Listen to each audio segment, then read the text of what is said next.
bagaimana supaya iman pengharapan kamu bisa naikin? Ini kamu prakteknya gini. Begitu lagu naik, kamu putuskan setuju dengan lagu itu. Nah ini gampang banget. Ini saya nggak bikin teori yang susah. Nah, ini bukan teori. Begitu kamu lagu naik, makanya multimedia itu kerjasamanya mesti itu kata-kata. Wadididih. Kamu mesti setuju dengan lagu itu. Resapi dia, tenggelam di dalamnya. Kamu nyanyi. Sebab itu jangan banyak instruksi dari depan. Kita kacau banget. Jangan. WL tergoda mau lihat manifestasi, mau lihat crowd yang aduh itu pertunjukan. Musiknya gini, kita cuma nyanyi sorga yang loncat-loncat wow itu sorga yang bukan kita yang begitu. Bukan. Nah, kalian setuju dengan kata-kata? Kenapa begitu? Karena sering kondisi hidupmu lagi nggak cocok sama lagunya. Contoh, lagunya bilang gini, Tuhan besar, Dia baik. Kata-katanya gitu kan, kasih setianya. Sementara hidup kita lagi gimana? Suami kita lagi pergi sama kuntilanak, kira-kira gitu kan? Ruko kebakar, kita lagi berantakan, tagihan nggak bisa dibayar, kita lagi susah banget. Tapi lagunya bilang gini, Tuhan baik, Dia setia. Nah, mau bilang gitu kan berat. Nah, di situ waktu kamu putuskan, saya setuju dengan lagu itu, pujianmu menjadi korban. Wih, beda banget, beda sama kalau nyanyi uang lagi full, semua lagi full, kita yuk. Baik, Tuhan baik gitu kan. Beda banget. Saudara dengar, kalau kamu setuju dengan lagu itu, tahu nggak? Kamu sedang setuju dengan sorga. Waduh, itu iman dan pengharapan naik tuh. Begitu kamu sampai di situ, ini yang saya mau bilang, roh kita dan roh Tuhan berkasih-kasihan.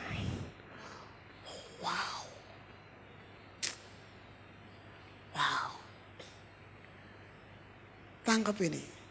The presence, hadirat Allah, dan kemuliaan.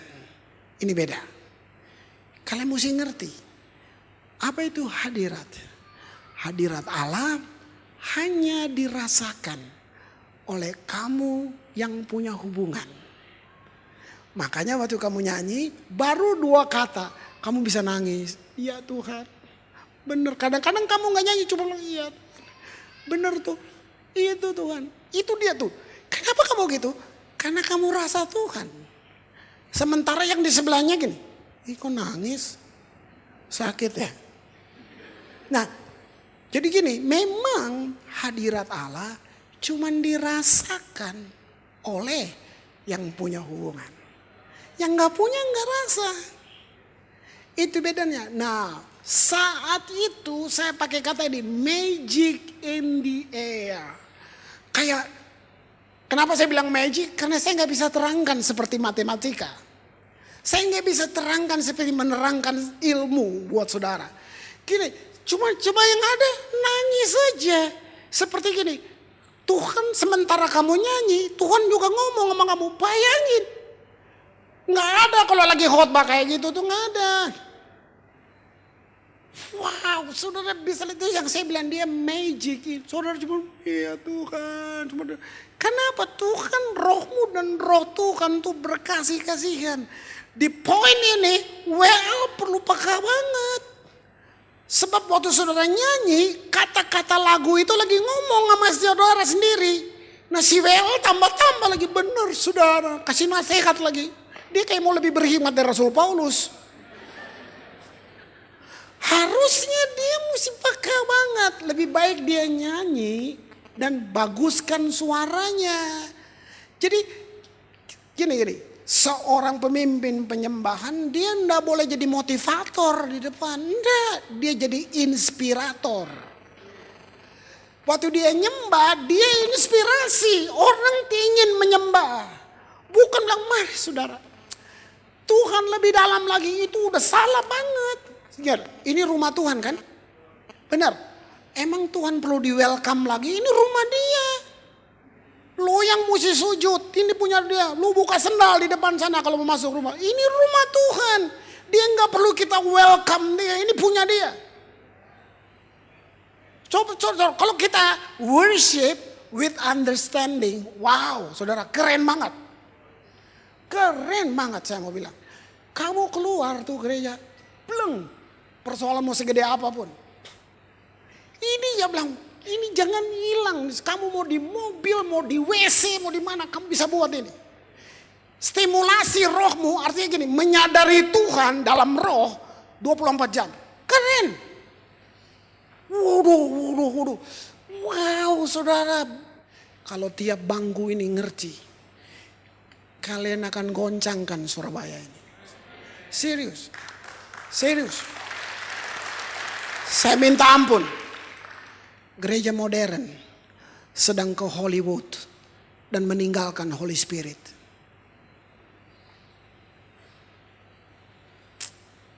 Kita kehilangan dua gereja-gereja modern. Kamu kalian dua hal yang Tuhan paling rindu. Kita kehilangan kekaguman akan Tuhan.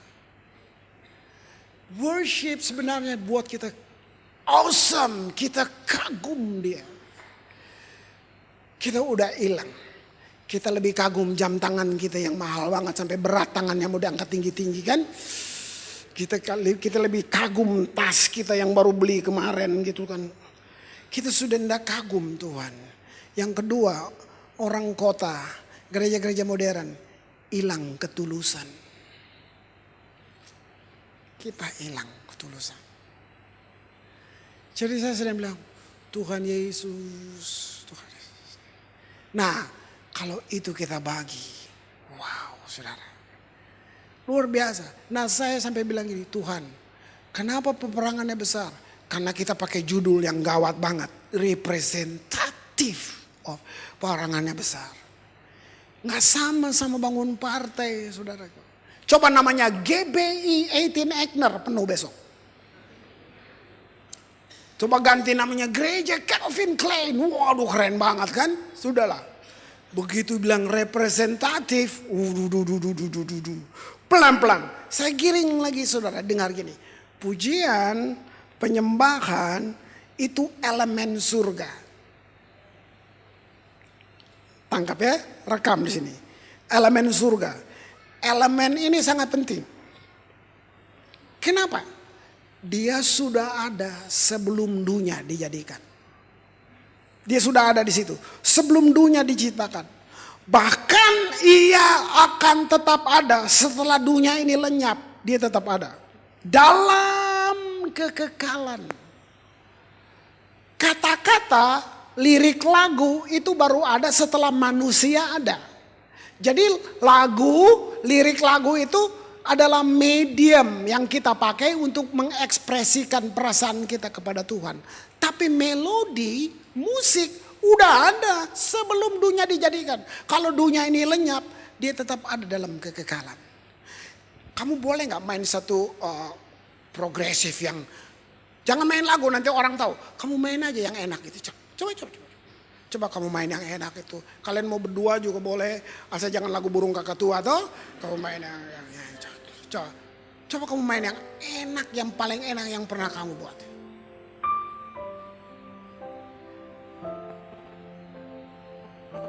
Saudara dengar musik, saya mau kasih tahu. Kita belum ngerti dia bikin apa. Tapi kamu mau lihat kekuatan musik? Kalau kamu stres, kamu depresi, terus kamu dengar musik gini. Kamu lihat gak? Dalam hitungan detik, kamu kayak pindah ke dunia lain. Itu cuma musik. Apalagi penyembahan yang langsung ke Tuhan. Kamu lihat kekuatannya musik. Gak mungkin dia lagi main gini. Terus dalam hati gini. Kalau gue bunuh orang asik juga nih. Gak ada terpikir. Paling asik tuh. Kalau dia gue racunin ya. Udah gak kepikir. Coba kamu dengar musik ini. musik aja buat kamu kayak pindah. Mari saya bilang, kenapa dibilang ini elemen penting? Nah dengar, waktu kamu memuji, ya, waktu kita naik apabila kamu memuji Tuhan dan sorga jawab, itu artinya frekuensi pujian kita terdeteksi di sorga karena gelombangnya sama. Itu aturannya. Jadi saudara, kalau kamu punya mata yang tembus pandang, selama kita nyanyi nyembah Tuhan yang benar, itu gelombang kita masuk tuh, sorga nangkap. Begitu gelombangnya ketemu, apa manifestasinya? Itu yang dibilang orang sembuh, damai sejahtera, sukacita. Waktu Saul lihat ini di Daud, sampai dia bilang ini, Saul tahan Daud untuk tetap main kecapi di istana. Karena dia bilang ini, setiap Daud petik kecapi, roh jahat itu keluar. Daud ngerti bahwa ini elemen. Waktu Daud petik kecapi, dia masuk di gelombangnya Tuhan. Sorga ketemu. Nah waktu sorga ketemu, roh jahat keluar. Nah gereja yang gak ngerti. Gereja bilang gini, itu kecapinya Daud merek apa tuh? Kesimpulannya bukan di kecapinya Daud, tapi musik yang Daud main penuh kuasa. Nah saudara, saya gak pura-pura dengan hal ini. Mari dengar, saudara baca di kitab Wahyu, kenapa sorga sampai diam? Sorga diam itu begini, ada billion of angel, bermiliar-miliar malaikat di surga. Tahu kok saudara? Satu malaikat yang paling jelek di sorga, nyanyinya lebih bagus dari Celine Dion. Tahu gak saudara? Gak ada malaikat nyanyi jelek saudaraku. Tapi dengar, bedanya malaikat sama saudara di mana? Waktu saudara nyanyi, Tuhan bilang buat malaikat gini, kamu diem, jangan ikut nyanyi. Mari dengar ini. Saya gak mau asal ngomong, datang dari jauh cuma ngomong sia-sia. Saudara dengar ini. Tahu bedanya saudara dan malaikat? Malaikat cuma makhluk kudus. Malaikat tidak segambar dengan Allah. Kamu segambar dengan Allah. Lihat bedanya. Lihat bedanya. Malaikat tidak boleh panggil Tuhan Bapa. Kamu panggil dia Bapa. Kamu lihat ini. Malaikat tidak ditebus. Dia salah, buang. Kita salah, kita jatuh. Allah menangis, dia turun, dia cari kita. Kenapa? Kita gambarnya, kita image-nya. Beda abis, beda banget. Nah, di sini mari saya bilang kuasanya di sini. Sebab itu mereka cuma makhluk kudus, mereka tidak ditebus. Waktu saudara nyembah, saudara dari bumi. Waktu saudara sedang nyembah. Kenapa surga diam?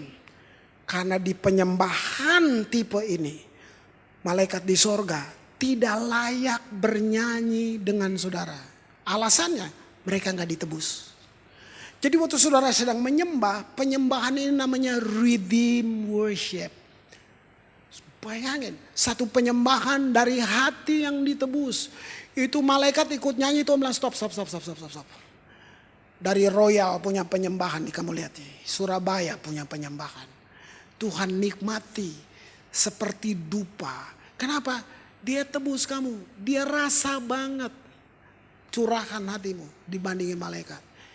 Malaikat cemburu abis, tahu gak lihat saudara. Malaikat tuh kalau lihat kita dia bilang, ini makhluk satu ini gak tahu diri banget.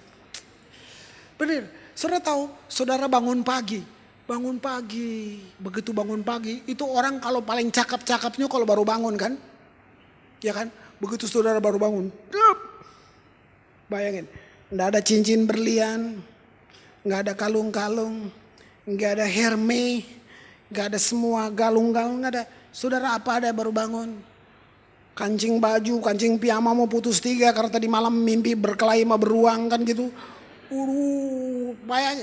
Bayangin. Saudara bayangin, lagi jelek gitu, belum disisir, Coba saudara ngaca, anjing juga takut lihat kita. Tahu gak? Saudara cuma bangun, Yesus, haleluya. Tuhan senang banget. Malaikat diskusi. Kamu lihat, kesayangan Tuhan. Padahal kita belum apa-apa.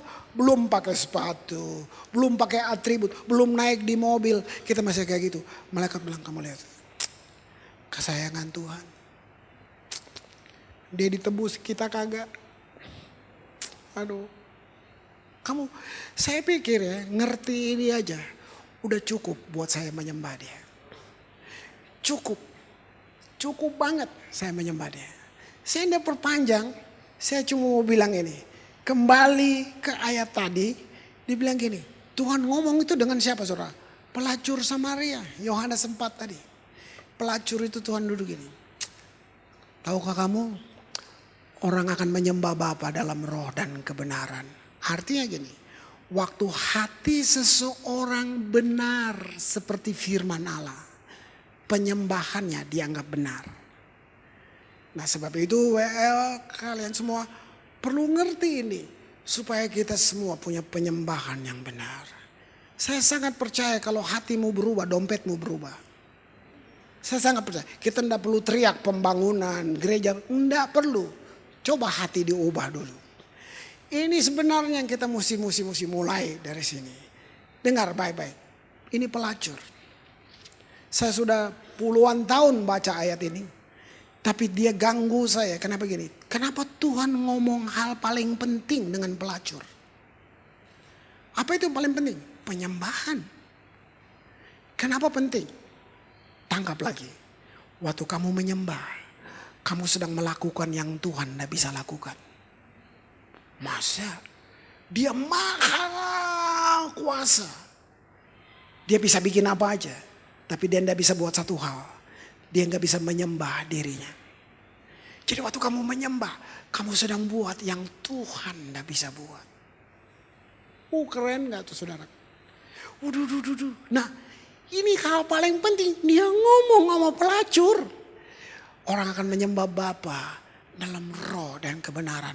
Kenapa dia nggak ngomong sama ketua sinode? Kenapa dia nggak ngomong sama ahli Taurat, imam? Kenapa dia mesti ngomong sama pelacur? Dengar baik. Terminologinya penyembahan namanya proskuneokis. Penyembahan bicara tentang hubungan. Arti lain dari penyembahan adalah intimacy, keintiman. Itu penyembahan. Ini bahasa orang dewasa. Nah, kiss, mencium itu hubungan. Saya mau tanya saudara, kalau kamu mencium dan dicium, apa alasannya? Jarak atau hubungan? Halo, udah sarapan semua? Apa yang buat kamu mencium seseorang? Hubungan atau jarak? Hubungan dong. Karena dia spesial, kamu cium dia. Kamu juga spesial, makanya dia juga mau mencium kamu. Hubungan. Kita bisa cium tukang masak kita. Aduh, gitu. Saking kita bisa cium orang yang urus rumah kita. Yang bikin bersih, yang cuci baju kita. Enggak sembarangan. Itu karena hubungan. Anjing aja lu cium, tapi anjing tetangga kan enggak. Iya kan? Coba lihat. Ini hubungan. Enggak mungkin kan kita keluar dan cium satpam semua di depan sana kan? Dengar. Kalau penyembahan itu keintiman, kenapa Tuhan ngomong sama pelacur? Pelacur mengerti apa itu intim.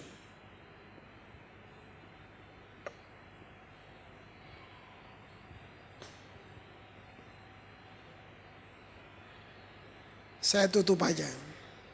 Baca baik-baik Yohanes 4. Kamu lihat ini. Ini paling dahsyat. Ini yang bikin saya berubah. Ini yang bikin saya kepengen jemaat saya jadi seperti ini. Saudara tahu? Ini pelacur. Jadi pelacur ada banyak alasan. Secara emosional, secara mental, secara pendidikan. Semuanya bisa bikin orang jadi pelacur. Ya kan? Semuanya. Kegairahan apa aja bikin orang bisa jadi pelacur. Karena ekonomi semua bisa jadi pelacur. Dia bikin. Jadi artinya gini, ini udah paling parah banget pelacur nih. Tapi dengar, waktu dia dijamah Yesus, waktu dia ngerti tentang penyembahan, Yohanes mencatat. Lalu perempuan ini pergi. Saudara, kalau saya boleh terjemahin bebas ya. Dia pergi, dia beritain satu kota. Beritanya gini, ini terjemahan saya. Dia bilang gini, kamu tahu nggak? Ada orang di sana yang dia nggak tahu saya. Tiba-tiba dia bilang gini, lu perek lu. Kan Tuhan Yesus bilang, suamimu ada 5. Yang ini pun bukan suamimu lagi. Si pelacur ini kaget, dari mana lu tahu semuanya? Jadi perempuan ini datang dan dia bilang ini, dia bawa satu kota kepada Yesus. Apa yang mau saya bilang buat saudara dalam penutupan ini? Seorang penyembah, seorang pelacur Samaria yang menyembah Tuhan. Penginjil pertama wanita dalam perjanjian baru, pelacur Samaria.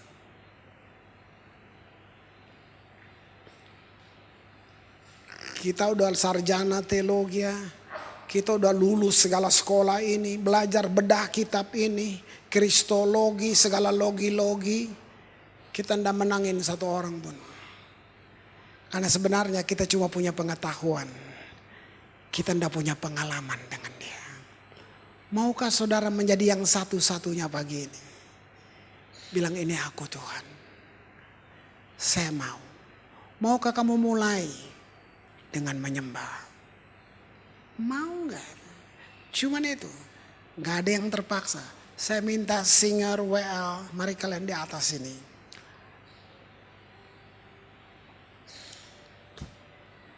Penting banget. Di jemaat kami, ada satu ibu kalau dia nyanyi out of tune, itu ganggu telinga seluruh gereja.